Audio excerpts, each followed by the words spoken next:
Olha só, hoje a gente vai mergulhar numa análise que é, ao mesmo tempo, poética e bem crítica da geopolítica de hoje. O título já diz muito: O Crepúsculo da Razão. A ideia aqui é usar a filosofia lá da Grécia Antiga como um guia para a gente tentar decifrar as jogadas, muitas vezes complexas, do poder global. E a análise já começa forte com essa citação poderosa de Platão. Ela é tipo a chave de tudo, sabe? Já joga a ideia principal na mesa. E se o que a gente vê na política global não for bem a realidade? E se for, na verdade, uma ilusão muito bem construída como um grande teatro de sombras? Mas calma, a intenção aqui não é virar uma aula de história, não. A proposta é usar os conceitos de Platão mais como uma ferramenta, uma lente mesmo, para a gente tentar enxergar o que está por trás. Sabe? As reais motivações por trás das disputas de poder que moldam o mundo em que a gente vive hoje. Ok, vamos para a primeira parte. O nome já é bem sugestivo: o teatro de sombras. É aqui que a análise apresenta a sua metáfora central, a de que o nosso mundo é como uma versão moderna da famosa caverna de Platão. E para a gente entrar de cabeça nesse argumento, vale a pena dar uma recapitulada rápida nesse conceito do Platão, né? A alegoria é mais ou menos assim: imagina uns prisioneiros acorrentados desde sempre dentro de uma caverna. A única coisa que eles conseguem ver são sombras projetadas numa parede. Para eles, aquilo não são sombras, aquilo é a realidade, a única que eles conhecem.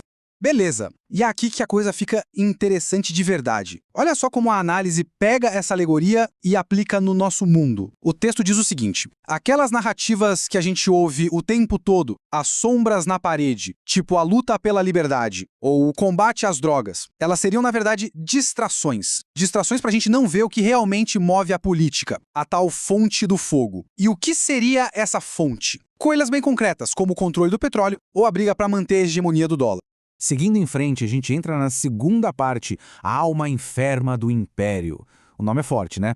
E aqui a análise usa outra ideia do Platão, a teoria da alma, para fazer uma espécie de diagnóstico do que seria um desequilíbrio fundamental dentro de uma superpotência global.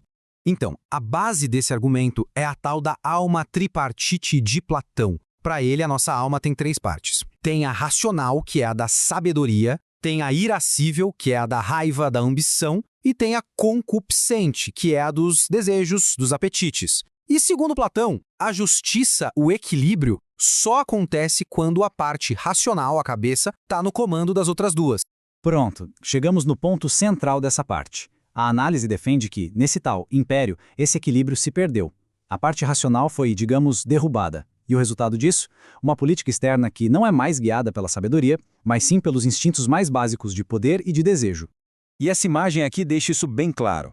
Nessa leitura, a raiva e o apetite tomaram o poder. A alma irascível, a da raiva, se manifesta como pela força militar, o famoso grande porrete. E a alma concupiscente, a do desejo, bom, essa parece como uma sede insaciável por recursos. É como se a lógica da ética tivesse sido trocada pela lei da selva, a sobrevivência do mais forte e pronto. Agora, a gente entra na terceira parte, a prostituição da justiça. O título é pesado, eu sei. E a crítica aqui é direta na justiça internacional. A ideia é mostrar o contraste gigante entre o ideal de justiça, lá da filosofia, e o que a análise chama de corrupção disso tudo no mundo real. Vamos lembrar rapidinho? Para Platão, a justiça com J maiúsculo, a perfeita, não é daqui do nosso mundo. Ela é uma forma, uma ideia perfeita, que existe num outro plano, o mundo das ideias. É tipo a meta, o ideal que a gente deveria sempre tentar alcançar. Pois é, a análise argumenta que, na geopolítica, essa ideia perfeita de justiça é completamente distorcida. Ela acaba sendo usada de forma seletiva, sabe? 2 pesos e 2 medidas. Vira uma ferramenta para servir a interesses bem específicos e não ao bem de todo mundo. E essa tabela aqui, nossa, ela é bem direta para ilustrar essa ideia dos 2 pesos e 2 medidas. Dá uma olhada. A Venezuela, que segundo a fonte ousa vender petróleo em outra moeda, vira alvo de sanção. Enquanto isso, outras nações, com líderes que o texto alega estarem envolvidos com coisas bem pesadas, mas que são aliados políticos, essas receberiam um tratamento, digamos, bem diferente. E a gente chega na última parte, o crepúsculo dos ídolos. O clima aqui fica bem sombrio, viu? A conclusão que se aponta é a de que a gente pode estar vendo o fim de uma era, o fim dos tempos em que a razão e o direito internacional ainda davam as cartas. A tese aqui é forte. Abandonar o direito internacional não é progresso, é um retrocesso gigantesco. É como voltar para um estado de barbárie, só que com uma roupagem de civilização.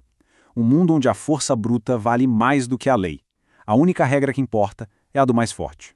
E essa frase, nenhum império cai sem atirar, é bem fatalista. Ela sugere que todas essas ações que a análise descreve não são demonstrações de força. Pelo contrário, seriam os últimos suspiros, os espasmos de desespero de uma potência que sente que está perdendo seu lugar no mundo e luta com unhas e dentes para não cair.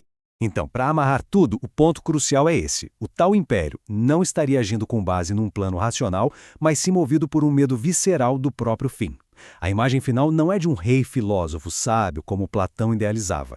É a imagem de um titã ferido, encurralado, atirando em sombras, desesperado para impedir o próprio pôr do sol.